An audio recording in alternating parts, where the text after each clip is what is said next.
Good evening and thanks for joining us tonight. I'm Karen Lehr. Students at Boise State are calling on administration to do more to put an end to racism on campus. Two suspects remain on the loose tonight after an officer-involved shooting in a South Boise subdivision. Now, we do have a quick update to bring you regarding the story from the top of the show about an officer-involved shooting.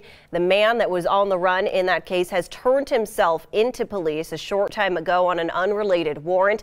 They are not releasing his name at this time, but the female suspect in that car that took off is still at large, but police say they do not believe there is a danger to the public at this time. Well, the new Cloverdale Bridge over I-84 has been put on the fast track. The overpass reconstruction project is now entering its final phase. A local nonprofit helped honor Idaho children fighting cancer today. Welcome back. Hundreds of thousands of government workers are hoping their first paychecks in more than a month will be coming quickly after top government officials finally reach a compromise to reopen the government. A hero's welcome on Saturday for a pair of Special Olympic athletes returning home after winning gold at the World Games in Dubai. The Indigo Art Festival is helping to start the conversation about mental health with the celebration in Meridian Story Park.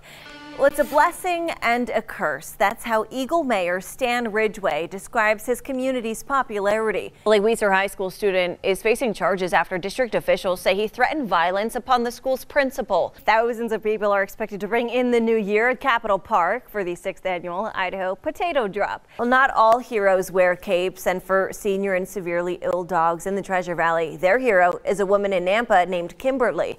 Well, because of all that snow up in the mountains, State Highway 21 is currently closed between Lowman and Stanley. A brutal mass stabbing at a Boise apartment complex leaves 9 people hospitalized with serious injuries. 6 of those victims are children. Well, this year's Idaho Gives Day was a massive success, blowing past its $1.7 million goal to end up just shy of $2 million in donations for nonprofits statewide. Well, the Boise Fire Department is trying to figure out if they'll be able to repair that boat that got stuck under a bridge during a training exercise earlier this week, or if it will need to be replaced. School bus drivers, men and women who have the responsibility of getting your kids to and from school safely. Well, while these recent storms are good news for ski areas, it is not the same case for local trail systems. It's no secret more people are moving to Nampa, and now the fire department has a special truck called Squad 51 to help alleviate some of those growing pains. Former Boise State quarterback Brett Rippon will remain a Bronco, this time taking the field in Denver. Although the quarterback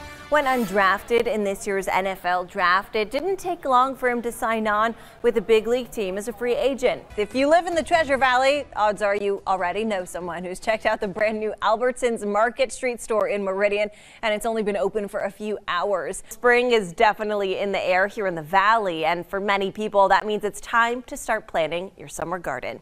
Well, Idaho is failing. The state received a big fat F in a new national education study that tallies the number of Hispanics with college degrees. The number of parents choosing not to immunize their children in Idaho has reached an all-time high. When the government shut down a full week ago, a law passed back in 1994 expired without being renewed, and it could have local ramifications. It's that time of year, a herd of sheep will be heading into the Boise foothills Monday morning, and if your commute involves Highway 55 at Beacon Light, you might see some delays as that herd crosses the highway. Some local ladies are spending their spring break up on the slopes, attending a junior ski patrol camp at Bogus Basin this weekend. On Monday, the ACLU of Idaho will be going to trial against the Idaho Department of Correction regarding lack of government transparency over Idaho's lethal injection drugs. The Boise Parks and Recreation Department will likely move the Military Reserve archery range up the road to the old police shooting range, and it's all in an effort to make room for a new dog park and a bike skills park. Still ahead on 6 on your side, if you're already missing the slopes, there's a way to bring a piece of Bogus Basin to your backyard. We'll explain coming up.